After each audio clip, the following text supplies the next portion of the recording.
ਜਦੋਂ ਅਸੀਂ ਇਹ ਸਮਾਜ ਨਹੀਂ ਘੜਿਆ ਸੀ, ਅਸੀਂ ਆਪਦੇ ਫੈਸਲੇ ਉਦੋਂ ਵੀ ਕਿਸੇ ਪ੍ਰਭਾਵ 'ਚੋਂ ਲੈਂਦੇ ਸੀ, ਉਦੋਂ ਵੀ ਸ਼ਾਸਨ ਸੀ, ਉਦੋਂ ਵੀ ਸੱਤਾ ਸੀ। ਕਿਹੜੀ? ਜੋ ਜਾਨਵਰਾਂ ਦੇ ਰਾਜ 'ਚ ਹੁੰਦੀ ਹੈ, ਫੋਰਸ ਦੀ ਤੇ ਫੀਅਰ ਦੀ। ਜਿਹੜਾ ਸੋਮਾ ਬਣਿਆ, ਜਿਹਨੇ ਸਾਨੂੰ ਦੱਸਿਆ ਚੰਗਾ ਕੀ ਤੇ ਮਾੜਾ ਕੀ, ਕਰਨਾ ਕੀ ਹੈ ਤੇ ਕੀ ਨਹੀਂ ਕਰਨਾ, ਮਤਲਬ ਫੈਸਲਾ ਕਿਵੇਂ ਲੈਣਾ, ਕਿਹੜਾ ਕੰਮ ਤੂੰ ਬੰਦਿਆ ਕਰਨਾ, ਕਿਹੜਾ ਨਹੀਂ ਕਰਨਾ, ਕਿਹੜੀ ਗੱਲ ਕਹਿਣੀ, ਕਿਹੜੀ ਨਹੀਂ ਕਰਨੀ, ਕਿਹੜੀ ਚੰਗੀ ਕਿਹੜੀ ਮਾੜੀ, ਉਹ ਪਹਿਲਾ ਇੰਸਟੀਟਿਊਸ਼ਨ ਹੈ ਧਰਮ। ਪਾਵਰ ਸੈਂਟਰਲਾਈਜ਼ਡ ਹੋ ਗਈਆਂ, ਫਿਲਾਸਫੀ ਪਾਸੇ ਹੋ ਗਈ, ਜਿਹੜੀਆਂ ਇਨ ਪ੍ਰੈਕਟਿਸ ਹਿਊਮਨ ਪ੍ਰੈਕਟਿਸਿਸ ਸੀਗੀਆਂ ਉਹ ਹਾਵੀ ਹੋਣੀਆਂ ਸ਼ੁਰੂ ਹੋ ਗਈਆਂ। ਇੱਕ ਸਭ ਤੋਂ ਵੱਡੀ ਪ੍ਰੋਬਲਮ ਕੀ ਆਈ? ਕੋਈ ਅਰਥਲੀ ਅਥਾਰਟੀ ਨਹੀਂ ਹੈ, ਜ਼ਮੀਨ 'ਤੇ ਮੌਜੂਦ ਅਥਾਰਟੀ ਨਹੀਂ ਹੈ ਜਿਹੜੀ ਉੱਥੇ ਹੀ ਰਿਵਾਰਡ ਕਰੇ ਤੇ ਉੱਥੇ ਹੀ ਦੰਡਿਤ ਕਰੇ। ਇਹਦੇ ਵਿੱਚੋਂ ਕੀ ਨਿਕਲਦੇ ਨੇ? ਜਿਹੜੇ ਪੋਲੀਟੀਕਲ ਮੋਨੈਕਸ, ਜਿਹੜੀਆਂ ਪੋਲੀਟੀਕਲ ਪਾਰਟੀਜ਼ ਨੇ, ਦੇ ਆਰ ਸਰਵਿਸ ਪ੍ਰੋਵਾਈਡਰਸ। ਉਹ ਮੈਨੀਫੈਸਟੋ ਇੱਕ ਬਣਾ ਲੈਂਦੀਆਂ ਕਿ ਆਹ ਸਹੂਲਤਾਂ ਤੁਹਾਨੂੰ ਦਿੱਤੀਆਂ ਜਾਣਗੀਆਂ, ਬਦਲੇ 'ਚ ਤੁਸੀਂ ਸਾਨੂੰ ਇੱਥੇ ਰਾਜ ਕਰਨ ਦੀ ਅਥਾਰਟੀ, ਰਾਜ ਕਰਨ ਦੀ ਸੱਤਾ ਦੇਣੀ ਇੰਨੇ ਸਮੇਂ। ਲੋਕ ਵੀ ਖੁਸ਼ ਨੇ। ਆਪਣੇ ਇੱਥੇ ਵੀ ਇਹ ਚੀਜ਼ ਆ ਰਹੀ ਹੈ, ਵੈਸਟ ਦੇ ਵਿੱਚ ਤਾਂ ਇਹ ਚੀਜ਼ ਆ ਗਈ ਹੈ। ਜਿਹੜੇ ਲੋਕਾਂ ਦੇ ਵਿੱਚ ਕੋਈ ਮਾਨਸਿਕ ਵਿਕਾਰ ਵੀ ਨੇ, ਜਿਨ੍ਹਾਂ ਨੂੰ ਠੀਕ ਵੀ ਕੀਤਾ ਜਾ ਸਕਦਾ, ਸਟੇਟ ਕਹਿੰਦਾ ਨਹੀਂ ਭਾਈ ਇਹ ਵੀ ਇਹਨਾਂ ਦਾ ਰਾਈਟ ਹੈ, ਇਹਨਾਂ ਨੂੰ ਦਿਓ। ਲੋਕਤੰਤਰ ਦੇ ਵਿੱਚ ਮਨੁੱਖ ਤੁਹਾਡੇ ਲਈ ਸੋਸ਼ਲ ਐਂਟਾਈਟੀ ਨਹੀਂ ਹੈ, ਮਨੁੱਖ ਇਮੋਸ਼ਨਲ ਐਂਟਾਈਟੀ ਨਹੀਂ ਹੈ। ਮਨੁੱਖ ਕੀ ਹੈ? ਇੱਕ ਨੰਬਰ। ਉਹ ਕਹਿੰਦਾ ਜੀ ਜਿਹੜਾ ਰਾਜ ਹੈ ਨਾ ਉਹ ਤਾਂ ਲੈਵੀਆਥਨ ਆ, ਦਾਨਵ ਆ, ਤੁਸੀਂ ਸਾਰੇ ਰਾਈਟ ਸਰੈਂਡਰ ਕਰ ਦਿਓ ਉਹਦੇ ਅੱਗੇ। ਜੇ ਨਹੀਂ ਕਰੋਗੇ ਤੁਸੀਂ ਫਿਰ ਪਸ਼ੂਆਂ ਵਾਲੇ ਸਮਾਜ ਵਿੱਚ ਚਲੇ ਜਾਓਗੇ। ਇਹੀ ਤੁਹਾਨੂੰ ਬਚਾਉਂਦਾ ਪਸ਼ੂਆਂ ਵਾਲੇ ਸਮਾਜ ਤੋਂ, ਤੁਹਾਨੂੰ ਸਟੇਟ ਹੀ ਬਚਾਉਂਦਾ ਪਸ਼ੂਆਂ ਵਾਲੇ ਸਮਾਜ ਤੋਂ। ਇਹਦਾ ਮਤਲਬ ਪਰਿਵਾਰ, ਧਰਮ, ਸੱਭਿਆਚਾਰ, ਸੰਸਥਾਵਾਂ ਕੋਈ ਕੁਛ ਨਹੀਂ। ਜਿਹੜੇ ਡਰ 'ਚੋਂ ਮਨੁੱਖ ਨਿਕਲਿਆ ਸੀ ਕਿ ਮੈਂ ਤਾਂ ਸਵਾਰਥੀ ਹਾਂ, ਮੈਂ ਲਾਲਚੀ ਹਾਂ, ਮੈਂ ਕਾਮ ਵਾਸਨਾ ਵਾਲਾ, ਮੈਂ ਈਗੋ ਵਾਲਾ, ਮੈਂ ਫੈਸਲੇ ਨਾ ਲਵਾਂ, ਫੈਸਲੇ ਲੈਣ ਲਈ ਕੋਈ ਸੰਸਥਾਵਾਂ ਬਣਾਵਾਂ, ਉਹ ਮਨਫੀ ਕਰਤੀਆਂ ਸਟੇਟ ਨੇ। ਪਤਨੀ ਸਟੇਟ ਕੋਲੇ ਜਾਂਦੀ ਹੈ, ਨਹੀਂ ਜੀ ਹੈ ਤਾਂ ਮੇਰਾ ਪਤੀ, ਮੇਰੇ ਨਾਲ ਅਤਿਆਚਾਰ ਹੈ। ਪਤੀ ਕਹਿੰਦਾ ਹੈ ਤਾਂ ਮੇਰੀ ਪਤਨੀ, ਮੇਰੇ ਨਾਲ ਅਤਿਆਚਾਰ ਹੈ। ਸਟੇਟ ਕਿੱਥੇ ਪਹੁੰਚ ਗਈ? ਮੇਰਾ ਸਵਾਲ ਇਹ ਹੈ ਕਿ ਫੈਸਲੇ ਲੈਣ ਦੀ ਸੱਤਾ ਤਾਂ ਸਟੇਟ ਕੋਲੇ ਹੈ। ਚੰਗਾ ਕੀ ਤੇ ਮਾੜਾ ਕੀ, ਪਵਿੱਤਰ ਕੀ ਤੇ ਆਪਵਿੱਤਰ ਕੀ ਇਹ ਫੈਸਲਾ ਲੈਣ ਦੀ ਜਿਹੜੀ ਪਾਵਰ ਆ ਕਿ ਉਹ ਵੀ ਅਸੀਂ ਸਟੇਟ ਨੂੰ ਹੀ ਦੇਣੀ ਹੈ? ਸਤਿ ਸ਼੍ਰੀ ਅਕਾਲ ਜੀ ਸਾਰਿਆਂ ਨੂੰ। ਮੈਨੂੰ ਪਹਿਲਾਂ ਇਹ ਪਤਾ ਨਹੀਂ ਸੀ ਕਿ ਵਿਦਿਆਰਥੀਆਂ ਤੇ ਖੋਜੀਆਂ ਨੇ ਇਹ ਉਪਰਾਲਾ ਕੀਤਾ। ਇਹ ਵਾਕਿਆ ਹੀ ਤਾਰੀਫ ਕਰਨੀ ਬਣਦੀ, ਮੈਂ ਦਿਲੋਂ ਕਹਿ ਰਿਹਾ। ਕਿਉਂ ਭਲਾ? ਆਪਾਂ ਨਾ ਚਿੰਤਾ ਸਾਰੇ ਕਰਦੇ ਹਾਂ ਕਿਸੇ ਵੀ ਚੀਜ਼ ਦੀ, ਹੈ ਨਾ। ਆਪਾਂ ਮਨੁੱਖ ਹਾਂ, ਆਪਾਂ ਆਪਣੇ ਉਹ ਸੂਖਮਤਾ ਹੈਗੀ ਹੈ। ਚਿੰਤਨ ਨਹੀਂ ਹੁੰਦਾ, ਚਿੰਤਨ ਨਹੀਂ ਹੁੰਦਾ। ਮੈਂ ਤਾਂ ਮਾਫ਼ ਕਰਿਓ, ਮੈਨੂੰ ਇਹ ਲੱਗਦਾ ਕਿ ਪੰਜਾਬ ਦਾ ਜਿਹੜਾ ਇਤਿਹਾਸ ਆ, ਖਾਸ ਕਰਕੇ ਸਿੱਖ ਪਰੰਪਰਾਵਾਂ ਦੇ ਹਵਾਲੇ ਨਾਲ, ਉੱਥੇ ਚਿੰਤਾ ਤੋਂ ਬਾਅਦ, ਮੈਂ ਜਿਹੜਾ ਗੁਰੂ ਸਾਹਿਬਾਨ ਤੋਂ ਬਾਅਦ ਦੇ ਸਮੇਂ ਦੀ ਗੱਲ ਕਰ ਰਿਹਾ, ਚਿੰਤਾ ਤੋਂ ਬਾਅਦ ਹੱਲਾ, ਵਿਚਾਲੇ ਵਾਲਾ ਚਿੰਤਨ ਜਿਹੜਾ ਉਹ ਘਟਿਆ। ਚਿੰਤਾ ਆ ਪੈ ਗਈ ਸਿਰ 'ਤੇ, ਹੁਣ ਹੱਲਾ। ਉਹ ਚਿੰਤਨ ਜਿਹੜਾ ਸ਼ੁਰੂ ਹੋਇਆ ਨਾ ਨੌਜਵਾਨੀ 'ਚ, ਇਹ ਚਿੰਤਨ ਬਹੁਤ ਜ਼ਰੂਰੀ ਹੈ। ਜਿਵੇਂ ਇਹਨਾਂ ਨੇ ਕਿਹਾ ਨਾ ਕਿ 20ਵੀਂ ਸਦੀ ਦੇ ਉਹ ਜਿਹੜਾ ਉਹ ਦਹਾਕਾ ਸੀ, ਜਾਂ ਉਹ 8-7 ਸਾਲ 10 ਸਾਲ ਲਾ ਲਓ, ਮੈਂ ਉੱਤੇ ਕੰਮ ਕੀਤਾ। ਮੈਂ ਅਜੇ ਵੀ ਸੋਚਦਾ ਹੁੰਦਾ, ਜੇ ਚਿੰਤਾ ਦੇ ਨਾਲ ਚਿੰਤਨ ਹੁੰਦਾ ਤਾਂ ਸਥਿਤੀਆਂ ਮੇਰੇ ਖਿਆਲ ਨਾਲ ਹੋਰ ਹੋਣੀਆਂ ਸੀ। ਚਿੰਤਨ ਨਾ ਉਦੋਂ ਹੋਇਆ ਨਾ ਬਾਅਦ ਵਿੱਚ ਹੋਇਆ। ਚਲੋ ਉਹ ਖੈਰ ਵੱਖਰਾ ਮੁੱਦਾ। ਮੈਂ ਕਾਹਦੇ 'ਤੇ ਬੋਲੂੰਗਾ ਜੀ? ਮੈਂ ਜਦੋਂ ਇਹਨਾਂ ਨੇ ਮੈਨੂੰ ਵਿਸ਼ਾ ਪੁੱਛਿਆ ਤਾਂ ਮੈਂ ਜਿਹਨੂੰ ਕਹ ਲਓ ਖੁੱਲ੍ਹਾ ਵਿਸ਼ਾ ਰੱਖਣ ਦੀ ਕੋਸ਼ਿਸ਼ ਕੀਤੀ। ਮਨੁੱਖ, ਮਨੁੱਖੀ ਸਮਾਜ ਅਤੇ ਸਮਾਜਿਕ ਫੈਸਲੇ, ਮੁੱਦੇ, ਮਸਲੇ, ਮਜਬੂਰੀਆਂ। ਜਦੋਂ ਮੈਂ ਇਹਦੀ ਵਿਉਂਤਬੰਦੀ ਆਪਦੇ ਦਿਮਾਗ 'ਚ ਕਰਨੀ ਸ਼ੁਰੂ ਕੀਤੀ ਨਾ ਜੀ, ਤਾਂ ਮੇਰੇ ਦਿਮਾਗ ਦੇ ਵਿੱਚ ਕੀ ਚੀਜ਼ਾਂ ਆਈਆਂ। ਮੈਂ ਇਹ ਸੋਚਦਾ ਪਿਆ ਸੀ, ਬੰਦਾ, ਮਨੁੱਖ ਫੈਸਲਿਆਂ ਤੋਂ ਬਿਨਾਂ ਹੈ ਹੀ ਨਹੀਂ। ਤੁਸੀਂ ਉਹ, ਮੈਂ ਆ, ਹੋਰ ਮਨੁੱਖ ਨੇ। ਸਾਡੇ ਤਾਂ ਜੰਮਣ ਦਾ ਫੈਸਲਾ ਵੀ ਕਿਸੇ ਨੇ ਕਰਨਾ। ਜੰਮਣਾ ਕਿ ਨਹੀਂ ਜੰਮਣਾ, ਕਦੋਂ ਜੰਮਣਾ, ਸਾਡੇ ਤਾਂ ਇੱਕ ਹੋਰ ਲਾਹਨਤ ਹੈਗੀ ਆ, ਕੀ ਜੰਮਣਾ, ਮੁੰਡਾ ਕਿ ਕੁੜੀ। ਸਾਡਾ ਜੰਮਣਾ ਵੀ ਕਿਸੇ ਹੋਰ ਦੇ ਫੈਸਲੇ 'ਤੇ ਹੈ।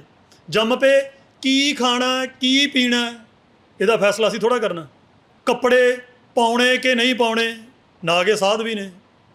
ਪਾਉਣੇ ਤਾਂ ਕਿਹੋ ਜਿਹੇ ਪਾਉਣੇ, ਕੀ ਪੱਗ ਬੰਨਣੀ ਕਿ ਨਹੀਂ ਬੰਨਣੀ, ਬੰਨਣੀ ਵੀ ਤਾਂ ਭਾਈ ਕਿਹੜੇ ਰੰਗ ਦੀ ਬੰਨਣੀ ਹੈ ਨਾ ਜੀ। ਸਾਡੇ ਸਾਰੇ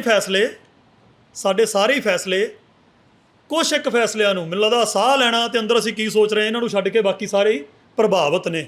ਕਿਉਂ? ਕਿਉਂਕਿ ਅਸੀਂ ਸਮਾਜਿਕ ਹੋ ਚੁੱਕੇ ਹਾਂ। ਸਾਡੇ ਸਾਰੇ ਹੀ ਫੈਸਲੇ, ਅਸੀਂ ਬੋਲਣਾ ਕੀ ਹੈ, ਅਸੀਂ ਸੁਣਨਾ ਕੀ ਹੈ, ਅਸੀਂ ਪੜ੍ਹਨਾ ਕੀ ਹੈ, ਅਸੀਂ ਰੁਜ਼ਗਾਰ ਕਰਨਾ ਕਿ ਨਹੀਂ ਕਰਨਾ, ਕਰਨਾ ਤੇ ਕਿਹੜਾ ਕਰਨਾ, ਸਾਡੇ ਰਾਜਨੀਤਿਕ ਵਿਚਾਰ ਹੋਣਗੇ ਕਿ ਨਹੀਂ ਹੋਣਗੇ, ਹੋਣਗੇ ਤਾਂ ਕਿਹੋ ਜਿਹੇ ਹੋਣਗੇ, ਇਹ ਫੈਸਲੇ ਸਾਡੀ ਜਿਹੜਾ ਸਮਾਜ ਦੇ ਵਿੱਚ ਜਿਹਦੇ ਨਾਲ ਸੰਬੰਧਿਤ ਆ ਉਹਨੇ ਸਾਨੂੰ ਅਲੱਗ-ਅਲੱਗ ਸੌਫਟਵੇਅਰ ਦਿੰਦੇ ਜਿੱਥੋਂ ਬਣਦੇ ਆ। ਮੇਰੇ ਦੋ ਮੁੱਢਲੇ ਸਵਾਲ ਨੇ, ਉਹ ਕੀ ਭਲਾ? ਪਹਿਲੀ ਗੱਲ ਤਾਂ ਜਦੋਂ ਅਸੀਂ ਇਹ ਸਾਰੇ ਫੈਸਲੇ ਲੈਂਦੇ ਹਾਂ, ਅਸੀਂ ਕਿੰਨੇ ਕੁ ਆਜ਼ਾਦ ਹੁੰਦੇ ਉਦੋਂ? ਅਸੀਂ ਕਿੰਨੇ ਕੁ ਆਟੋਨੋਮਸ ਹੁੰਦੇ ਹਾਂ? ਅਸੀਂ ਕਿੰਨੇ ਕੁ ਖੁਦ ਮੁਖਤਿਆਰ ਹੁੰਦੇ ਆ ਆਪਦੇ ਫੈਸਲੇ ਲੈਣ ਲੱਗਿਆਂ? ਨੰਬਰ 1। ਨੰਬਰ 2, ਜੇ ਸਾਡੇ ਫੈਸਲੇ ਅਲੱਗ-ਅਲੱਗ ਸਮਾਜਿਕ ਮਨੁੱਖਾਂ ਤੋਂ ਜਾਂ ਸਮਾਜਿਕ ਸੰਸਥਾਵਾਂ ਤੋਂ ਪ੍ਰਭਾਵਿਤ ਹੁੰਦੇ ਆ, ਕੀ ਇਹ ਸਹੀ ਹੈ ਕਿ ਇਹ ਗਲਤ ਆ? ਕਿ ਕੁਛ ਹੱਦ ਤੱਕ ਸਹੀ ਹੈ ਅਤੇ ਕੁਛ ਹੱਦ ਤੱਕ ਗਲਤ ਹੈ? ਮੈਨੂੰ ਸੰਤੁਲਿਤ ਕਰਨ ਦੀ ਲੋੜ ਹੈ। ਇਹਨਾਂ ਸਵਾਲਾਂ ਦੇ ਜਵਾਬ ਮੈਂ ਤੁਹਾਡੇ ਨਾਲ ਨਾ ਸਾਂਝੇ ਕਰਨ ਦੀ ਕੋਸ਼ਿਸ਼ ਕਰਨੀ ਹੈ। ਮੈਂ ਮੰਨ ਕੇ ਚੱਲਦਾ, ਆਪਾਂ ਕਹਿੰਦੇ ਨੇ ਕਿ ਫੈਸਲਾ ਕਰਨਾ, ਕੀ ਕਰੀਏ ਕੀ ਨਾ ਕਰੀਏ, ਹੈ ਨਾ, ਇਹ ਫੈਸਲਾ, ਇਹਦਾ ਅਧਿਕਾਰ ਦੂਜੇ ਮਨੁੱਖਾਂ ਜਾਂ ਦੂਜੀਆਂ ਸੰਸਥਾਵਾਂ ਨੂੰ ਦੇਣਾ ਬਣਦਾ ਕਿ ਨਹੀਂ ਬਣਦਾ? ਮੇਰੇ ਤੋਂ ਪੁੱਛੋਗੇ ਮੈਂ ਕਹੂੰਗਾ ਬਣਦਾ। ਕਿਉਂ ਜੀ? ਕਿਉਂ? ਅਸੀਂ ਪਹਿਲਾਂ ਜਿਹੜਾ ਮਨੁੱਖ ਇਹ ਸਵਾਲ ਕਰ ਰਿਹਾ ਵੀ ਮੇਰੇ ਫੈਸਲੇ ਮੈਂ ਕਰਨੇ ਕਿ ਕਿਸੇ ਨੇ ਕਰਨੇ, ਕਿਹੜੇ ਫੈਸਲੇ ਮੈਂ ਕਰਨੇ ਕਿਹੜੇ ਕਿਸੇ ਨੇ ਕਰਨੇ, ਮਨੁੱਖ ਨੂੰ ਤਾਂ ਸਮਝੀਏ ਨਾ। ਮਨੁੱਖ ਕੀ ਆ? ਮਨੁੱਖ ਨੂੰ ਸਮਝਣ ਦੇ ਲਈ ਮਨੁੱਖ ਦੀਆਂ ਇੱਛਾਵਾਂ ਨੂੰ ਸਮਝੋ। ਸਾਈਕੋਲੋਜੀ ਕਹਿੰਦੀ ਹੈ man is known through desires, instincts. ਇੱਛਾਵਾਂ ਨੂੰ ਸਮਝੋ। ਤਿੰਨ ਨੇ ਜੀ, ਤਿੰਨ ਨੇ ਪ੍ਰਮੁੱਖ। ਕਿਹੜੀਆਂ? ਸਰਵਾਈਵਲ, ਜਿਉਂਦੇ ਰਹਿਣ ਦੀ ਇੱਛਾ, ਜਿਉਂਦੇ ਰਹਿਣ ਦੀ ਇੱਛਾ। ਦੂਜੀ ਕੀ ਹੈ? ਐਗਜ਼ਿਸਟੈਂਸ, ਮੈਂ ਕਦੀ ਵੀ ਨਾ ਮਰਾਂ, ਬਣਿਆ ਹੀ ਰਵਾਂ, ਕਦੀ ਵੀ ਨਾ ਮਰਾਂ। ਤੀਜੀ ਕੀ ਹੈ ਜਿਹੜੀ ਆਪਾਂ ਗੱਲ ਕਰ ਰਹੇ ਸੀ? ਵਿਕਾਸ ਕਿਵੇਂ ਕਰੀਏ। ਸਾਰਿਆਂ 'ਚ ਹੀ ਇਹ ਪ੍ਰਬਲ ਆ। ਪਹਿਲੀ ਨਾਲ ਆਪਾਂ ਕੀ ਕਰਦੇ ਹਾਂ? ਆਪਾਂ ਉਹਦੇ ਰੋਜੀ ਰੋਟੀ ਦਾ ਖਿਆਲ ਰੱਖਦੇ, ਮੇਰੇ ਕੋਲ ਰੋਟੀ ਹੋਵੇ, ਕੱਪੜੇ ਲੀੜੇ ਹੋਣ, ਘਰ ਹੋਵੇ। ਸਰਵਾਈਵਲ, ਜ਼ਿੰਦਗੀ ਇਹਦੇ ਨਾਲ ਬਣੀ ਰਹਿੰਦੀ ਹੈ, ਇਹਦੇ ਨਾਲ ਜ਼ਿੰਦਗੀ ਬਣੀ ਰਹਿੰਦੀ ਹੈ। ਦੂਸਰਾ ਕੀ ਹੈ? ਮੈਂ ਕਿਤੇ ਕਦੀ ਵੀ ਨਾ ਮਰਾਂ। ਕੀ ਇਹ ਸੰਭਵ ਹੈ? ਹਾਂਜੀ। ਆਪਾਂ ਉਸ ਤਰੀਕੇ ਨਾਲ ਸੋਚਦੇ ਨਹੀਂ। ਬੰਦਾ ਆਪਦੇ ਮਰਨ ਤੋਂ ਪਹਿਲਾਂ ਆਪਣੇ ਆਪ ਨੂੰ ਰੀਪਰੋਡਿਊਸ ਕਰ ਜਾਂਦਾ।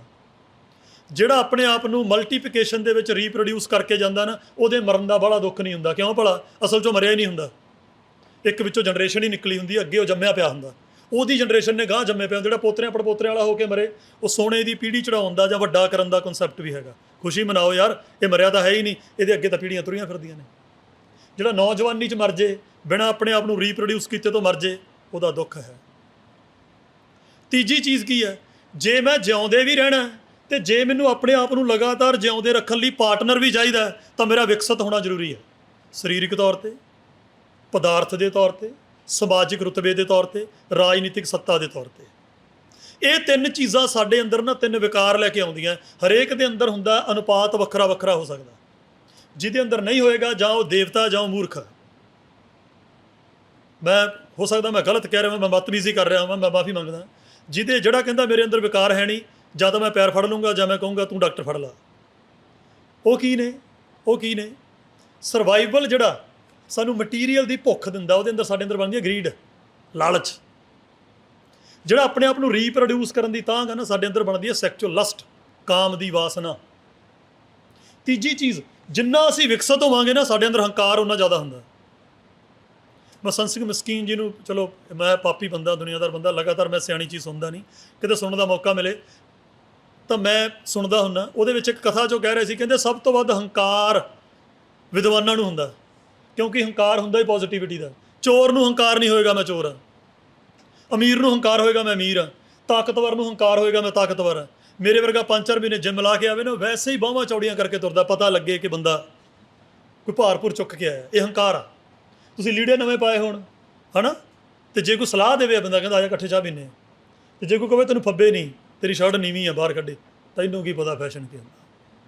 ਇਹ ਸਾਡਾ ਹੰਕਾਰ ਆ। ਇਹ ਤਿੰਨ ਚੀਜ਼ਾਂ ਸਾਡੇ ਅੰਦਰ ਕਨਫਲਿਕਟ ਲੈ ਕੇ ਆਉਂਦੀਆਂ। ਕਨਫਲਿਕਟ ਕਾਹਦਾ? ਸਾਰਿਆਂ 'ਚ ਹੀ ਇਹ ਨੇ, ਸਾਰਿਆਂ 'ਚ ਹੀ ਗਰੀਡ ਆ, ਸਾਰਿਆਂ 'ਚ ਹੀ ਲਸਟ ਆ, ਸਾਰਿਆਂ 'ਚ ਹੀ ਈਗੋ ਆ। ਉਹ ਭਿੜਦੀ ਹੈ ਫਿਰ, ਕੰਟਰਾਡਿਕਸ਼ਨਸ। ਜਾਨਵਰਾਂ ਦੇ ਸਮਾਜ ਦੇ ਵਿੱਚ ਇਹ ਬਣੀ ਰਹਿੰਦੀ ਹੈ। ਜਦੋਂ ਅਸੀਂ ਅਜੇ ਸਮਾਜ ਨਹੀਂ ਘੜਿਆ ਸੀ, ਜਦੋਂ ਅਸੀਂ ਇਹ ਸਮਾਜ ਨਹੀਂ ਘੜਿਆ ਸੀ, ਅਸੀਂ ਆਪਦੇ ਫੈਸਲੇ ਉਦੋਂ ਵੀ ਕਿਸੇ ਪ੍ਰਭਾਵ 'ਚੋਂ ਲੈਂਦੇ ਸੀ, ਉਦੋਂ ਵੀ ਸ਼ਾਸਨ ਸੀ, ਉਦੋਂ ਵੀ ਸੱਤਾ ਸੀ। ਕਿਹੜੀ? ਜੋ ਜਾਨਵਰਾਂ ਦੇ ਰਾਜ 'ਚ ਹੁੰਦੀ ਹੈ, ਫੋਰਸ ਦੀ ਤੇ ਫੀਅਰ ਦੀ। ਜਿਹਦੇ ਕੋਲੇ ਤਾਕਤ ਆ ਨਾ, ਉਹਦੀ ਸੱਤਾ ਹੈ। ਤੁਸੀਂ ਸ਼ੇਰਾਂ ਦਾ, ਬਘਿਆੜਾਂ ਦਾ, ਗਿੱਦੜਾਂ ਦਾ, ਲੂੰਬੜਾਂ ਦਾ ਸਮਾਜ ਦੇਖ ਲਓ। ਜੋ ਤਕੜਾ ਹੈ ਉਹ ਰਾਜਾ ਹੈ। Alpha lion, alpha monkey, alpha camel. Alpha ਕੀ ਹੈ? ਜਿਹੜਾ ਤਕੜਾ, ਜਿਹੜਾ ਤਕੜਾ, ਜਿਹੜਾ ਤਕੜਾ। ਹੁਣ ਸਾਡੇ ਕੀ ਹੋਇਆ? ਇਹ ਤਿੰਨ ਚੀਜ਼ਾਂ ਲੈ ਕੇ ਅਸੀਂ ਸਾਰੇ ਭਿੜਦੇ ਰਹੇ ਆਪਸ ਵਿੱਚ, ਕਿਉਂਕਿ ਸਾਰਿਆਂ ਦੇ ਅੰਦਰ ਇਹ ਤਿੰਨੋਂ ਚੀਜ਼ਾਂ ਹੈਗੀਆਂ ਸੀ ਤੇ ਬਰਾਬਰ ਸੀ। ਤਾਂ ਕੀ ਹੋਇਆ? ਝਗੜਾ। ਉਹ ਝਗੜਾ ਸੈਂਕੜੇ ਹਜ਼ਾਰਾਂ ਸਾਲਾਂ ਤੱਕ ਚੱਲਿਆ। ਵੈਸਟ ਦੇ ਥਿੰਕਰ ਉਹਨੂੰ ਕਹਿੰਦੇ ਆ ਜੀ, ਹੌਲੀ ਹੌਲੀ ਹਿਊਮਨ ਕੌਨਸ਼ੀਅਸ ਨਾ, ਜਾਗਰੂਕਤਾ ਡਿਵੈਲਪ ਹੋਣੀ ਸ਼ੁਰੂ ਹੋਈ। ਬੰਦੇ ਨੂੰ ਲੱਗਿਆ ਤੈਨੂੰ ਵੀ ਇਹ ਚੀਜ਼ਾਂ ਹੀ ਚਾਹੀਦੀਆਂ, ਮੈਨੂੰ ਵੀ ਇਹ ਚੀਜ਼ਾਂ ਚਾਹੀਦੀਆਂ। Survival, existence, development. ਆਪਾਂ ਇੱਕ ਸਮਝੌਤਾ ਕਰ ਲਈਏ ਕਿ ਤੂੰ ਮੇਰੇ ਸਰਵਾਈਵਲ, ਐਗਜ਼ਿਸਟੈਂਸ, ਡਿਵੈਲਪਮੈਂਟ ਦੇ ਵਿਚਕਾਰ ਨਹੀਂ ਆਉਣਾ, ਬਦਲੇ 'ਚ ਮੈਂ ਤੇਰੇ ਸਰਵਾਈਵਲ, ਐਗਜ਼ਿਸਟੈਂਸ ਤੇ ਡਿਵੈਲਪਮੈਂਟ ਦੇ ਵਿਚਕਾਰ ਆੜਾ ਨਹੀਂ ਪਾਉਂਦਾ। ਫਿਰ ਉਹਦੇ ਲਈ ਕੀ ਕਰੀਏ? ਆਪਾਂ ਨਾ ਜਿਹੜੇ ਕੰਮ ਆਪਣੇ ਆਪਾਂ ਮਿੱਥ ਲਈਏ। ਹੁਣ ਫੈਸਲਾ ਦੇਖੋ, ਫੈਸਲੇ ਦੀ ਗੱਲ ਚੱਲ ਰਹੀ ਨਾ। ਆਪਾਂ ਮਿੱਥ ਲਈਏ ਕਿ ਆਹ ਕੰਮ ਭਾਈ ਸਮਾਜ ਦੇ ਵਿੱਚ ਕਰਨ ਯੋਗ ਆ, ਆਹ ਨਹੀਂ ਕਰਨ ਯੋਗ ਆ।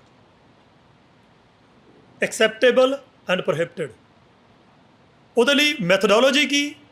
ਇਹ ਕੰਮ ਸਮਾਜ 'ਚ ਕਰਨੇ ਪਵਿੱਤਰ, ਸੈਕਰੇਡ, ਆਹ ਕਰਨੇ ਪ੍ਰੋਫੇਨ, ਆਹ ਪਵਿੱਤਰ, ਵਰਜਿਤ। ਹੁਣ ਜਦੋਂ ਤੁਸੀਂ ਨਿਯਮ ਬਣਾਉਣੇ ਆ, ਨਿਯਮ ਦਾ ਸੋਰਸ ਹੋਣਾ ਚਾਹੀਦਾ, ਸੋਮਾ, ਤੇ ਨਿਯਮ ਨੂੰ ਲਾਗੂ ਕਰਨ ਵਾਲੀ ਸ਼ਕਤੀ ਹੋਣੀ ਚਾਹੀਦੀ ਹੈ। ਪਹਿਲਾ ਸਮਾਜ ਦੇ ਵਿੱਚ ਜਿਹੜਾ ਪਹਿਲਾ ਇੰਸਟੀਟਿਊਸ਼ਨ ਬਣਿਆ, ਜਿਹਨੇ ਜਿਹੜਾ ਸੋਮਾ ਬਣਿਆ, ਜਿਹਨੇ ਸਾਨੂੰ ਦੱਸਿਆ ਚੰਗਾ ਕੀ ਤੇ ਮਾੜਾ ਕੀ, ਕਰਨਾ ਕੀ ਹੈ ਤੇ ਕੀ ਨਹੀਂ ਕਰਨਾ, ਮਤਲਬ ਫੈਸਲਾ ਕਿਵੇਂ ਲੈਣਾ, ਕਿਹੜਾ ਕੰਮ ਤੂੰ ਬੰਦਿਆ ਕਰਨਾ, ਕਿਹੜਾ ਨਹੀਂ ਕਰਨਾ, ਕਿਹੜੀ ਗੱਲ ਕਹਿਣੀ, ਕਿਹੜੀ ਨਹੀਂ ਕਰਨੀ, ਕਿਹੜੀ ਚੰਗੀ, ਕਿਹੜੀ ਮਾੜੀ। ਉਹ ਪਹਿਲਾ ਇੰਸਟੀਟਿਊਸ਼ਨ ਹੈ ਧਰਮ। ਪਹਿਲਾ ਇੰਸਟੀਟਿਊਸ਼ਨ ਹੈ ਧਰਮ। ਧਰਮ ਸੋਮਾ। ਜੇ ਹੁਣ ਸਮਾਂ ਘੱਟ ਹੋਏ, ਜਿਹੜੇ ਨਾ ਸਹਿਮਤ ਹੋਣ ਮੇਰੇ ਨਾਲ, ਤੁਸੀਂ ਬਾਹਰ ਗੋਸ਼ਟੀ ਕਰ ਸਕਦੇ ਹੋ, ਮੈਂ ਤੁਹਾਨੂੰ ਇਤਿਹਾਸਕ ਪ੍ਰਮਾਣ ਦੇ ਸਕਦਾ। ਪਹਿਲੀ ਸੰਸਥਾ ਬਣੀ ਧਰਮ। ਧਰਮ ਤੁਸੀਂ ਭਾਵੇਂ ਜੁਡਾਇਜ਼ਮ ਕੱਢ ਲਓ, ਕੁਰਾਨ, ਕੁਛ ਕੁ ਚੀਜ਼ਾਂ ਨੇ ਜਿਹੜੀਆਂ ਨਾ ਮੈਂ ਪਵਿੱਤਰ ਚੀਜ਼ਾਂ ਕਰ ਰੱਖੀਆਂ ਹੋਈਆਂ ਨੇ ਟਰਾਂਸਲੇਸ਼ਨਸ, ਜਿਵੇਂ ਕੁਰਾਨ, ਭਗਵਦ ਗੀਤਾ, ਗੁਰੂ ਗ੍ਰੰਥ ਸਾਹਿਬ ਜੀ ਦੇ ਟੀਕੇ। ਮੈਂ ਅੰਮ੍ਰਿਤਸਰ ਤੋਂ, ਮੈਨੂੰ ਚੀਜ਼ਾਂ ਮਿਲ ਜਾਂਦੀਆਂ ਨੇ। ਕੁਰਾਨ, ਜੇ ਤੁਸੀਂ ਰਿਲੀਜੀਅਸ ਸਟੱਡੀਜ਼ ਵਾਲੇ ਹੋ, ਕੁਰਾਨ ਕੀ ਹੈ? ਇੱਕ ਐਨਸਾਈਕਲੋਪੀਡੀਆ ਹੈ, ਜਿਹਦੇ ਵਿੱਚ ਕੀ ਲਿਖਿਆ ਹੋਇਆ, ਕੀ ਕਰਨਾ ਤੇ ਕੀ ਨਹੀਂ ਕਰਨਾ। ਪੁੱਤਰ ਹੋਣ ਦੇ ਨਾਤੇ ਤੇਰੇ ਕੀ ਕੰਮ ਨੇ, ਪਿਓ ਹੋਣ ਦੇ ਨਾਤੇ, ਗੁਆਂਢੀ ਹੋਣ ਦੇ ਨਾਤੇ, ਰਾਜਾ ਹੋਣ ਦੇ ਨਾਤੇ, ਪ੍ਰਜਾ ਹੋਣ ਦੇ ਨਾਤੇ ਤੇਰੇ ਕੰਮ ਕੀ ਨੇ, ਕੀ ਕਰਨਾ ਕੀ ਨਹੀਂ ਕਰਨਾ। ਫੈਸਲੇ ਲਿਖੇ ਹੋਏ, ਫੈਸਲੇ ਲਿਖੇ ਹੋਏ। ਭਗਵਦ ਗੀਤਾ ਕੀ ਹੈ?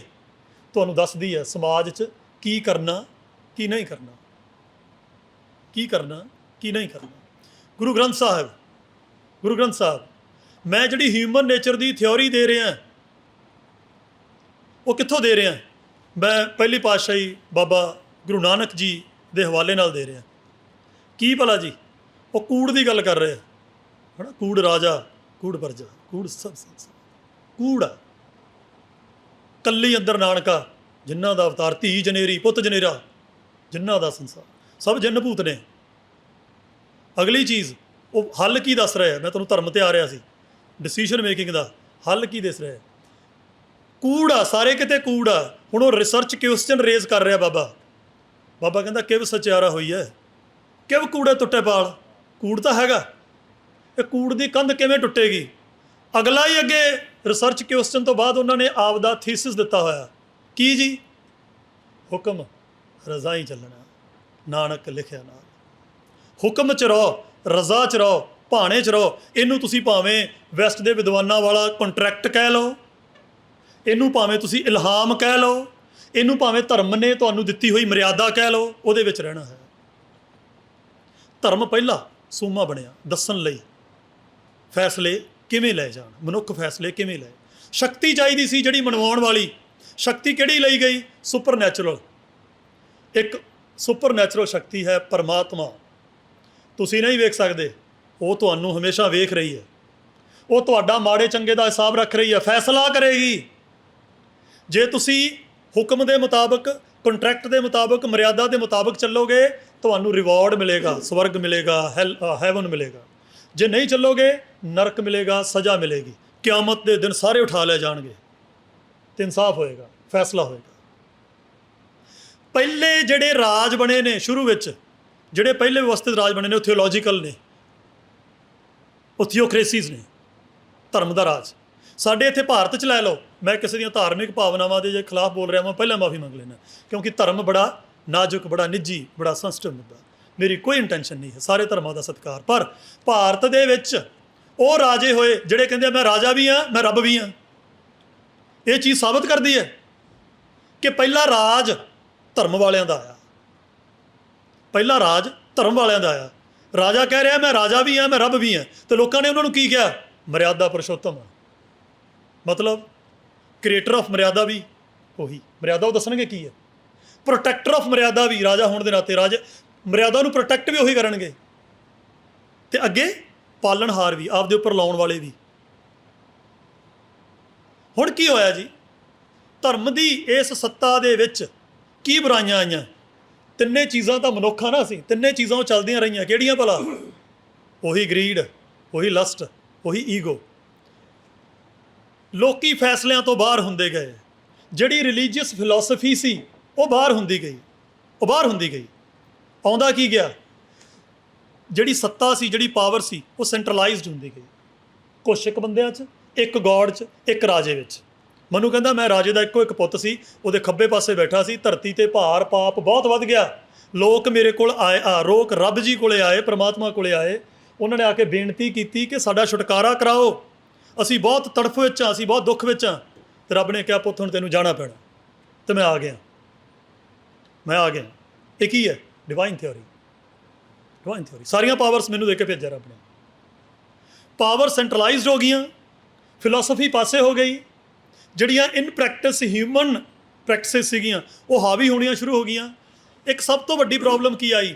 ਕੋਈ ਅਰਥਲੀ ਅਥਾਰਟੀ ਨਹੀਂ ਹੈ, ਜ਼ਮੀਨ 'ਤੇ ਮੌਜੂਦ ਅਥਾਰਟੀ ਨਹੀਂ ਹੈ ਜਿਹੜੀ ਉੱਥੇ ਹੀ ਰਿਵਾਰਡ ਕਰੇ ਅਤੇ ਉੱਥੇ ਹੀ ਦੰਡਿਤ ਕਰੇ। ਇਹਦੇ ਵਿੱਚੋਂ ਕੀ ਨਿਕਲਦੇ ਨੇ? ਜਿਹੜੇ ਪੋਲੀਟੀਕਲ ਮੋਨੈਰਕਸ। ਉਹ ਕਹਿੰਦੇ ਅਸੀਂ ਹਾਂ, ਰੱਬ ਨੇ ਭੇਜੇ ਹੋਏ। ਇਹ ਨਹੀਂ ਕਿ ਰੱਬ ਨੇ ਭੇਜੇ ਹੋਏ, ਅਸੀਂ ਹਾਂ, ਅਸੀਂ ਸੁਪੀਰੀਅਰ ਹਾਂ। ਕਿਉਂ? ਕਿਉਂਕਿ ਦੇਵੀ ਦੇਵਤਿਆਂ ਦੇ ਫਰਮਾਨ 'ਚੋਂ ਆਏ ਹਾਂ। ਅਸੀਂ ਸੁਪੀਰੀਅਰ ਹਾਂ ਕਿਉਂਕਿ ਅਸੀਂ ਕੁਲੀਨ ਰੇਸ 'ਚੋਂ ਨਿਕਲੇ ਹਾਂ। ਸਾਨੂੰ ਮੰਨੋ, ਸਾਡੀ ਹੀ ਨਸਲ ਪਿਓਰ ਹੋਏਗੀ, ਸਾਡਾ ਹੀ ਪੁੱਤ ਅੱਗੇ ਰਾਜ ਕਰਨ ਲਈ ਕਾਬਲ ਹੋਏਗਾ। ਪਿਤਾ ਪੁਰਖੀ ਰਾਜ ਚੱਲ ਪਏ। ਚੇਂਜ ਹੋ ਗਈ ਨੇਚਰ ਆਫ ਰੈਜੀਮ, ਪਰ ਲੋਕਾਂ ਦਾ ਜਿਹੜਾ ਫੈਸਲੇ ਲੈਣ ਵਾਲਾ ਜਿਹੜਾ ਪ੍ਰਚਲਨ ਸੀ, ਉਹਦੇ ਵਿੱਚ ਪਹਿਲਾਂ ਵੀ ਇੱਕ ਬੰਦੇ ਦਾ ਰਾਜ ਸੀ, ਹੁਣ ਵੀ ਇੱਕ ਬੰਦੇ ਦਾ ਰਾਜ ਆ। ਹੌਲੀ ਹੌਲੀ ਲੋਕਾਂ ਨੂੰ ਲੱਗਿਆ ਇਹਦੀ ਮਰਜ਼ੀ ਹੀ ਸੱਤਾ ਹੈ, ਇਹਦੀ ਮਰਜ਼ੀ ਹੀ ਦੱਸੇਗੀ ਅਸੀਂ ਕੀ ਕਰਨਾ ਕੀ ਨਹੀਂ ਕਰਨਾ। ਸਾਨੂੰ ਇਹ ਮਨਜ਼ੂਰ ਨਹੀਂ, ਅਸੀਂ ਸੱਤਾ 'ਚ ਭਾਗੀਦਾਰ ਹੋਣੇ ਚਾਹੀਦੇ ਹਾਂ, ਅਸੀਂ ਸੱਤਾ 'ਚ ਭਾਗੀਦਾਰ ਹੋਣੇ ਚਾਹੀਦੇ ਹਾਂ। ਕੀ ਹੋਇਆ? ਮੂਵਮੈਂਟਸ ਉੱਠੀਆਂ ਜੀ, ਅੰਦੋਲਨ ਹੋਏ। ਇੱਕ ਬੰਦੇ ਦਾ ਰਾਜ ਨਹੀਂ। ਜੇ ਤੂੰ ਰਾਜ ਕਰਨਾ, ਕੁਛ ਇੱਕ ਲਿਖਤੀ ਸਮਝੌਤੇ ਹੋਣਗੇ, ਕੁਛ ਇੱਕ ਲਿਖਤੀ ਸਮਝੌਤੇ ਹੋਣਗੇ, ਉਹਨਾਂ ਦੇ ਤਹਿਤ ਤੂੰ ਰਾਜ ਕਰ ਸਕਦਾ। ਉਹ ਸਮਝੌਤੇ ਕਿੱਥੋਂ ਨਿਕਲੇ? ਸੋਰਸ ਫਿਰ ਉਹੀ ਜੋ ਤੁਹਾਡੇ ਰੈਲੀਜਨ 'ਚ, ਜੋ ਤੁਹਾਡੇ ਕਲਚਰ 'ਚ ਲਿਖਿਆ ਹੋਇਆ ਸੀ। ਤੁਸੀਂ ਉਹਨੂੰ ਕਿਹਾ ਕਿ ਤੂੰ ਇਸ ਦਸਤਾਵੇਜ਼ ਦੇ ਵਿੱਚ ਇਹਨਾਂ ਚੀਜ਼ਾਂ ਨੂੰ ਲਿਖ ਤੇ ਦਸਤਖਤ ਕਰਕੇ ਤੂੰ ਇਹਦੇ ਮੁਤਾਬਕ ਹੀ ਰੂਲ ਕਰੇਗਾ। ਕੀ ਆ ਗਈਆਂ ਜੀ? ਕੌਂਸਟੀਟਿਊਸ਼ਨਲ ਮੋਨੈਰਕੀਜ਼, ਸੰਵਿਧਾਨਕ ਰਾਜਤੰਤਰ, ਸੰਵਿਧਾਨ ਦੇ ਮੁਤਾਬਕ ਚੱਲਣਗੇ। ਲੋਕ ਕਹਿੰਦੇ ਯਾਰ ਸਾਡੀ ਪੁੱਛ ਪੜਤਾਲ ਅਜੇ ਵੀ ਨਹੀਂ ਹੈਗੀ ਫੈਸਲੇ ਲੈਣ ਵਿੱਚ, ਅਸੀਂ ਤਾਂ ਖੁਦ ਸ਼ਾਮਿਲ ਹੋਣਾ। ਫਿਰ ਅੰਦੋਲਨ, ਫਿਰ ਮੂਵਮੈਂਟਸ, ਜਿਹਨੂੰ 19ਵੀਂ 20ਵੀਂ ਸਦੀ ਦਾ ਨਵਾਂ ਜਿਹੜਾ ਰਾਜਤੰਤਰ ਹੈ ਉਹਨੂੰ ਕਹਿੰਦੇ ਆ ਜੀ ਡੈਮੋਕ੍ਰੇਸੀ, ਲੋਕਤੰਤਰ। ਇਹਨੂੰ ਆਈਡੀਅਲੀ ਸਮਝਾਇਆ ਇਸ ਤਰ੍ਹਾਂ ਜਾਂਦਾ ਹੈ, rule of people, rule by people, rule for people. ਇਹ ਲੋਕਾਂ ਦੀ ਬਣਾਈ ਸਰਕਾਰ ਹੁੰਦੀ ਹੈ, ਲੋਕ ਹੀ ਰਿਪਰੈਜ਼ੈਂਟ ਕਰਦੇ ਨੇ, ਲੋਕ ਹੀ ਇੱਥੇ ਕੰਮ ਕਰਦੇ ਆ। ਪਰ ਮੈਂ ਰਾਜਨੀਤੀ ਦਾ ਵਿਦਿਆਰਥੀ ਹਾਂ, ਮੈਂ ਬੜਾ ਨੰਗਾ ਚਿੱਟਾ ਸਵਾਲ ਪੁੱਛਦਾ, ਕਿਹੜੀ ਦੁਨੀਆ ਦਾ ਕਿਹੜਾ ਸੰਵਿਧਾਨ ਇਕੱਲੇ ਬੰਦੇ ਤੋਂ ਜਾਂ ਮੈਜੋਰਟੀ ਲੋਕਾਂ ਤੋਂ ਪੁੱਛ ਕੇ ਬਣਿਆ? ਭਾਰਤ ਦਾ ਤਾਂ ਬਿਲਕੁਲ ਵੀ ਨਹੀਂ ਬਣਿਆ। ਮੈਂ ਗਲਤ ਤਾਂ ਨਹੀਂ ਕਹਿ ਰਿਹਾ। ਨੰਬਰ 1। ਨੰਬਰ 2 ਤੁਸੀਂ ਕਹਿੰਦੇ ਹੋ ਸਾਰੇ ਲੋਕਾਂ ਦਾ। ਮੈਂ ਆਪਦੇ ਵਿਦਿਆਰਥੀਆਂ ਨੂੰ 2 ਉਦਾਹਰਨਾਂ ਦਿੰਦਾ ਹੁੰਦਾ ਕਿ ਗੰਨੇ ਦੇ ਜੂਸ ਵਾਲੀ ਰੇਹੜੀ ਤੁਸੀਂ ਵੇਖੀ ਹੋਏਗੀ, ਵਿਦਿਆਰਥੀ ਮੇਰੀ ਗੱਲ ਸਮਝਣਗੇ। ਗੰਨੇ ਦਾ ਜੂਸ ਆਪਾਂ ਜਿੱਥੋਂ ਖਰੀਦਦੇ ਹਾਂ, ਪੀਂਦੇ ਹਾਂ, ਉਹਦੀ ਰੇਹੜੀ ਵੇਖਿਓ। ਹੁਣ ਤੁਸੀਂ ਕਹੋ ਗੰਨੇ ਦਾ ਖੇਤ ਸਾਡੇ ਹੋਣ, ਸਾਡੇ ਖੇਤ 'ਚੋਂ ਸਾਡੇ ਕੋਲੋਂ ਗੰਨੇ ਭਨਵਾਏ ਜਾਣ, ਸਾਨੂੰ ਕਿਹਾ ਜਾਵੇ ਰੇਹੜੀ ਤੇ ਯਾਰ ਤੁਹਾਡੀ ਰੇਹੜੀ ਹੈ, ਇਹ ਰੇਹੜੀ ਤੁਹਾਡੀ ਹੈ, ਇਸ ਰੇਹੜੀ ਦਾ ਨਾਮ ਲੋਕਤੰਤਰ ਹੈ, ਤੁਹਾਡੀ ਰੇਹੜੀ ਹੈ, ਆ ਜਾਓ ਬਈ ਲੈ ਆਓ ਗੰਨੇ। ਤੁਸੀਂ ਚਾਹ 'ਚ ਜਾਓਗੇ, ਯਾਰ ਆਪਣੇ ਗੰਨੇ, ਆਪਣੀ ਰੇਹੜੀ ਹੈ, ਇਸ ਟਾਈਮ ਉੱਥੇ ਲਿਖਿਆ ਹੋਇਆ ਲੋਕਤੰਤਰ, ਤੁਹਾਡੀ ਆਪਣੀ ਰੇਹੜੀ। ਤੁਹਾਨੂੰ ਕਹਿਣਾ ਤੁਹਾਡੀ ਰੇਹੜੀ ਹੈ, ਆ ਫੜੋ ਗੰਨਾ ਤੁੰਨੋ ਅੰਦਰ ਮਸ਼ੀਨ ਦੇ, ਤੁਸੀਂ ਚਾਹ ਨਾਲ ਤੁੰਨੋਗੇ, ਰੇਹੜੀ ਮੇਰੀ ਉੱਤੇ ਲਿਖਿਆ ਹੈ ਤੇਰੀ ਰੇਹੜੀ। ਦੋਵਾਂ ਚਾਰਾਂ ਨੂੰ ਕਰਨ, ਭਾਈ ਸਾਹਿਬ ਆ ਲੈ ਯਾਰ ਗੇੜਾ ਪਾ ਉਹਦਾ ਮਸ਼ੀਨ ਦਾ, ਜੂਸ ਕੱਢੀਏ। ਤੁਸੀਂ ਚਾਹ 'ਚ ਜੂਸ ਕੱਢੋ, ਮੇਰੀ ਰੇਹੜੀ ਹੈ, ਮੇਰੀ ਰੇਹੜੀ ਹੈ। ਪਰ ਨਾਲਾ ਵੇਖੋ ਕਿੱਥੇ ਆ ਜੂਸ ਵਾਲਾ, ਪਾਈਪ ਵੇਖੋ ਜੂਸ ਵਾਲੀ ਕਿੱਥੇ ਹੈ। ਜੇ ਤਾਂ ਜੂਸ ਵਾਲੀ ਪਾਈਪ ਤੁਹਾਡੇ ਵੱਲ ਆ, ਫਿਰ ਤਾਂ ਭਾਈ ਰੇਹੜੀ ਤੁਹਾਡੀ ਹੈ। ਅਤੇ ਨਹੀਂ ਤਾਂ ਤੁਸੀਂ ਉਹ ਟੀ ਕਰਕੇ ਬਟਨ 'ਤੇ ਨਾ ਮਸ਼ੀਨ 'ਤੇ ਆ ਜਾਂਦੇ ਹੋ, ਰੌ ਕਿਤੇ ਹੋਰ ਜਾਂਦੀ ਹੈ। ਤੁਸੀਂ ਸਮਝ ਗਏ ਹੋ ਕਿ ਮੈਂ ਕੀ ਕਹਿਣਾ ਚਾਹੁੰਦਾ। ਵੋਟ ਬਣਾ ਲੈਣਾ ਅਤੇ ਵੋਟ ਪਾ ਲੈਣਾ, ਇਹ ਇੰਨਾ ਕੀ ਆ ਜਿਵੇਂ ਗੰਨੇ ਦੇ ਜੂਸ ਦੀ ਰੇਹੜੀ 'ਤੇ ਗੰਨਾ ਮਸ਼ੀਨ 'ਚ ਤੁੰਨ ਦੇਣਾ ਅਤੇ ਮਸ਼ੀਨ ਨੂੰ ਗੇੜਾ ਦੇ ਦੇਣਾ। ਜੇ ਜੂਸ ਹੀ ਨਹੀਂ ਪੀਤਾ ਤਾਂ ਅਸੀਂ, ਸਾਡਾ ਲੋਕਤੰਤਰ ਨਹੀਂ ਹੈ, ਸਾਨੂੰ ਤਾਂ ਨਹੀਂ ਮਿਲਿਆ। ਤੁਸੀਂ ਸਮਝੇ ਮੇਰੀ ਬੇਨਤੀ। ਇਹ ਲੋਕਤੰਤਰ ਹੈ, ਇਹ ਲੋਕਤੰਤਰ ਹੈ। ਇਹ ਕਾਹਦੇ ਉੱਪਰ ਬੇਸਡ ਹੈ? ਮੈਂ ਗੁਰਪ੍ਰੀਤ ਬਰਾੜ ਦੀ ਗੱਲ ਕਰ ਰਿਹਾ ਸੀ, ਇਹਨੇ ਯੂਟਿਲਿਟੀ ਦੀ ਗੱਲ ਕੀਤੀ ਸੀ। ਇਹਨੂੰ ਕਿਹਾ ਰਿਹਾ ਜਾ ਰਿਹਾ ਜੀ ਇਹ ਰੀਜ਼ਨ 'ਤੇ ਬੇਸਡ ਹੈ। ਨਹੀਂ ਜੀ, ਇਹ ਯੂਟਿਲਿਟੀ 'ਤੇ ਬੇਸਡ ਹੈ। ਕੀ ਨੇ? ਜਿਹੜੀਆਂ ਪੋਲੀਟੀਕਲ ਪਾਰਟੀਜ਼ ਨੇ, ਦੇ ਆਰ ਸਰਵਿਸ ਪ੍ਰੋਵਾਈਡਰਸ। ਉਹ ਮੈਨੀਫੈਸਟੋ ਇੱਕ ਬਣਾ ਲੈਂਦੀਆਂ ਕਿ ਆਹ ਸਹੂਲਤਾਂ ਤੁਹਾਨੂੰ ਦਿੱਤੀਆਂ ਜਾਣਗੀਆਂ, ਬਦਲੇ 'ਚ ਤੁਸੀਂ ਸਾਨੂੰ ਇੱਥੇ ਰਾਜ ਕਰਨ ਦੀ ਅਥਾਰਟੀ, ਰਾਜ ਕਰਨ ਦੀ ਸੱਤਾ ਦੇਣੀ ਹੈ ਇੰਨੇ ਸਮੇਂ ਲਈ। ਲੋਕ ਵੀ ਖੁਸ਼ ਨੇ। ਕਿਉਂ ਭਲਾ? ਕਿਉਂ ਭਲਾ? ਵਿੱਚੋਂ ਪਰਿਵਾਰ ਮਨਫੀ ਹੋ ਗਿਆ, ਵਿੱਚੋਂ ਸੱਭਿਆਚਾਰ ਮਨਫੀ ਹੋ ਗਿਆ, ਵਿੱਚੋਂ ਧਰਮ ਮਨਫੀ ਹੋ ਗਿਆ ਜਿਹਨੇ ਰੋਕਣਾ ਸੀ। ਹੁਣ ਉਹ ਤੁਹਾਡਾ ਕੀ ਕਰਾ ਰਹੀਆਂ ਨੇ? ਸਿੱਧਾ ਕੰਟੈਕਟ ਹੈ ਕਿਹਦਾ? ਸਟੇਟ ਦਾ ਅਤੇ ਇੰਡੀਵਿਜੂਅਲ ਦਾ। ਜੋ ਸਟੇਟ ਜੋ ਇੰਡੀਵਿਜੂਅਲੀ ਚਾਹੁੰਦਾ, ਸਟੇਟ ਉਹਨੂੰ ਸੁਣਦਾ, ਸਟੇਟ ਉਹਨੂੰ ਸੁਣਦਾ, ਉਹਦਾ ਪੂਰਾ ਕੀਤਾ ਜਾਂਦਾ। ਆਪਣੇ ਇੱਥੇ ਵੀ ਇਹ ਚੀਜ਼ ਆ ਰਹੀ ਹੈ, ਵੈਸਟ ਦੇ ਵਿੱਚ ਤਾਂ ਇਹ ਚੀਜ਼ ਆ ਗਈ ਹੈ। ਜਿਹੜੇ ਲੋਕਾਂ ਦੇ ਵਿੱਚ ਕੋਈ ਮਾਨਸਿਕ ਵਿਕਾਰ ਵੀ ਨੇ, ਜਿਨ੍ਹਾਂ ਨੂੰ ਠੀਕ ਵੀ ਕੀਤਾ ਜਾ ਸਕਦਾ, ਸਟੇਟ ਕਹਿੰਦਾ ਨਹੀਂ ਭਾਈ ਇਹ ਵੀ ਇਹਨਾਂ ਦਾ ਰਾਈਟ ਹੈ, ਇਹਨਾਂ ਨੂੰ ਦਿਓ। ਕਿਵੇਂ? ਮੇਰੀ ਪਤਨੀ ਦਾ ਭਰਾ ਕੈਨੇਡਾ 'ਚ ਆ, ਉਹ ਕਹਿੰਦੇ ਉੱਥੇ ਲੋਕਾਂ ਦੇ ਵਿੱਚ ਨਵੀਂ ਇੱਕ ਮਾਨਸਿਕ ਪ੍ਰਵਿਰਤੀ ਬਣ ਰਹੀ ਹੈ। ਕਿਸੇ ਨੂੰ ਲੱਗਦਾ ਨਹੀਂ ਮੈਂ ਤਾਂ ਬਲਦ ਹਾਂ। ਉਹ ਕਹਿੰਦਾ ਬਲਦ ਬਣ ਕੇ ਮੈਂ ਰੇਹੜੀ 'ਤੇ ਜਾਣਾ, ਮੈਨੂੰ ਨਹੀਂ ਪਤਾ, ਮੈਂ ਤਾਂ ਫਰੂਟ ਖਾਣੇ ਆ। ਸਰਕਾਰ ਕਹਿੰਦੀ ਹੈ ਭਾਈ ਜੇ ਫਰੂਟ ਖਾ ਰਿਹਾ ਖਾਣ ਦੇ, ਜੇ ਫਰੂਟ ਸੁੱਟ ਰਿਹਾ ਉਹਨੂੰ ਸੁੱਟਣ ਦੇ, ਇੰਸ਼ੋਰੈਂਸ ਲੈ ਲਓ ਜਾਂ ਸਾਨੂੰ ਰਿਪੋਰਟ ਕਰ ਦਿਓ, ਇਹਨੂੰ ਕਹਿਣਾ ਕੁਛ ਨਹੀਂ, ਇਹਦਾ ਰਾਈਟ ਹੈ। ਕਿਉਂ ਭਲਾ? ਇਹ ਕੁਆਂਟੀਟੇਟਿਵ ਆ। ਲੋਕਤੰਤਰ ਦੇ ਵਿੱਚ ਮਨੁੱਖ ਤੁਹਾਡੇ ਲਈ ਸੋਸ਼ਲ ਐਂਟਾਈਟੀ ਨਹੀਂ ਹੈ, ਮਨੁੱਖ ਇਮੋਸ਼ਨਲ ਐਂਟਾਈਟੀ ਨਹੀਂ ਹੈ। ਮਨੁੱਖ ਕੀ ਹੈ? ਇੱਕ ਨੰਬਰ ਹੈ। ਤੁਸੀਂ 51% ਜਿਹੜੀ ਗੱਲ ਗੁਰਪ੍ਰੀਤ ਬਰਾੜ ਕਹਿ ਰਿਹਾ ਸੀ, 51% ਬਣਾਉਣੇ ਨੇ। ਉਹਦੇ ਲਈ ਕੀ ਹੈ? ਤੁਸੀਂ ਵੇਖੋ ਸਮਾਜ ਦੇ ਵਿੱਚ ਕਲਸਟਰ ਕਿਵੇਂ ਬਣਦੇ ਨੇ। ਕੀ ਧਰਮ ਦਾ ਬਣਦਾ, ਕੀ ਜਾਤ ਦਾ ਬਣਦਾ, ਕੀ ਨਸਲ ਦਾ ਬਣਦਾ, ਕੀ ਰੰਗ ਦਾ ਬਣਦਾ, ਕੀ ਜੈਂਡਰ ਦਾ ਬਣਦਾ। ਉਸ ਕਲਸਟਰ ਨੂੰ ਖੁਸ਼ ਰੱਖੋ। ਤੁਹਾਨੂੰ ਚਾਹੀਦਾ ਤਾਂ ਉਹੀ 51% ਰਹੇ ਨਾ। ਉਸ ਕਲਸਟਰ ਨੂੰ ਖੁਸ਼ ਰੱਖੋ। ਉਹਨੂੰ ਖੁਸ਼ ਰੱਖਣ ਨਾਲ ਕੀ ਹੋਏਗਾ? ਤੁਸੀਂ ਫੈਸਲੇ ਨੂੰ ਡੋਮੀਨੇਟ ਕਰੋਗੇ, ਕਿਸੇ ਵੀ ਤਰ੍ਹਾਂ ਦੇ ਫੈਸਲੇ। ਸੱਚ ਕੀ ਆ, ਝੂਠ ਕੀ ਆ, ਚੰਗਾ ਕੀ ਆ, ਮਾੜਾ ਕੀ ਆ, ਉਹ ਤੁਸੀਂ ਦੱਸਿਆ ਕਰੋਗੇ। ਇਹਦੇ ਨਾਲ ਜਿਹੜੇ ਉਸ ਗਿਣਤੀ 'ਚ ਪੂਰੇ ਨਹੀਂ ਆਉਂਦੇ, ਉਹ ਪਾਸੇ ਰਹਿ ਜਾਂਦੇ ਨੇ, ਉਹ ਪਾਸੇ ਰਹਿ ਜਾਂਦੇ ਨੇ। ਸਭ ਤੋਂ ਜਿਹੜੀ ਖਤਰਨਾਕ ਚੀਜ਼ ਆ ਉਹ ਭਲਾ ਕੀ ਹੈ? ਲੋਕਤੰਤਰ ਦੇ ਵਿੱਚ ਜਿਹੜੀ ਚੀਜ਼ ਹੋ ਰਹੀ ਹੈ, ਜਿਹੜਾ ਚੰਗਾ ਕੀ ਹੈ ਅਤੇ ਮਾੜਾ ਕੀ ਹੈ, ਕਰਨਾ ਕੀ ਹੈ ਅਤੇ ਕੀ ਨਹੀਂ ਕਰਨਾ, ਪਵਿੱਤਰ ਕੀ ਹੈ ਅਤੇ ਅਪਵਿੱਤਰ ਕੀ ਹੈ, ਇਹ ਦੱਸਣ ਵਾਲਾ ਸੋਮਾ ਹੈ ਧਰਮ, ਇਹ ਦੱਸਣ ਵਾਲਾ ਸੋਮਾ ਹੈ ਸੱਭਿਆਚਾਰ। ਉਹ ਮਨਫੀ ਹੈ, ਉਹ ਮਨਫੀ ਹੈ। ਥਾਮਸ ਹੌਬਸ, ਜੇ ਪੋਲੀਟੀਕਲ ਸਾਇੰਸ ਤੁਸੀਂ ਪੜ੍ਹੀ ਹੋਏ, ਉਹ ਕਹਿੰਦਾ ਜੀ ਜਿਹੜਾ ਰਾਜ ਹੈ ਨਾ, ਉਹ ਤਾਂ ਲੈਵੀਆਥਨ ਆ, ਦਾਨਵ ਆ। ਤੁਸੀਂ ਸਾਰੇ ਰਾਈਟ ਸਰੈਂਡਰ ਕਰ ਦਿਓ ਉਹਦੇ ਅੱਗੇ। ਜੇ ਨਹੀਂ ਕਰੋਗੇ ਤੁਸੀਂ ਫਿਰ ਪਸ਼ੂਆਂ ਵਾਲੇ ਸਮਾਜ ਵਿੱਚ ਚਲੇ ਜਾਓਗੇ। ਇਹੀ ਤੁਹਾਨੂੰ ਬਚਾਉਂਦਾ ਹੈ ਪਸ਼ੂਆਂ ਵਾਲੇ ਸਮਾਜ ਤੋਂ, ਤੁਹਾਨੂੰ ਸਟੇਟ ਹੀ ਬਚਾਉਂਦਾ ਹੈ ਪਸ਼ੂਆਂ ਵਾਲੇ ਸਮਾਜ ਤੋਂ। ਇਹਦਾ ਮਤਲਬ ਪਰਿਵਾਰ, ਧਰਮ, ਸੱਭਿਆਚਾਰ, ਸੰਸਥਾਵਾਂ, ਕੋਈ ਕੁਛ ਨਹੀਂ। ਡੇਵਿਡ ਆਸਟਨ ਉਹ ਵੀ ਕਹਿੰਦਾ ਜਿਹੜੀ ਪ੍ਰਭੂ ਸੱਤਾ ਨਾ, ਪ੍ਰਭੂ ਸੱਤਾ, ਸੋਵਰੈਨਿਟੀ, ਮਤਲਬ ਸੁਪਰੀਮ ਫੈਸਲੇ ਲੈਣ ਦੀ ਸੱਤਾ ਸਿਰਫ ਇੱਕ ਹੀ ਇੰਸਟੀਟਿਊਸ਼ਨ ਕੋਲੇ ਆ। ਉਹ ਇੰਸਟੀਟਿਊਸ਼ਨ ਕੀ ਆ?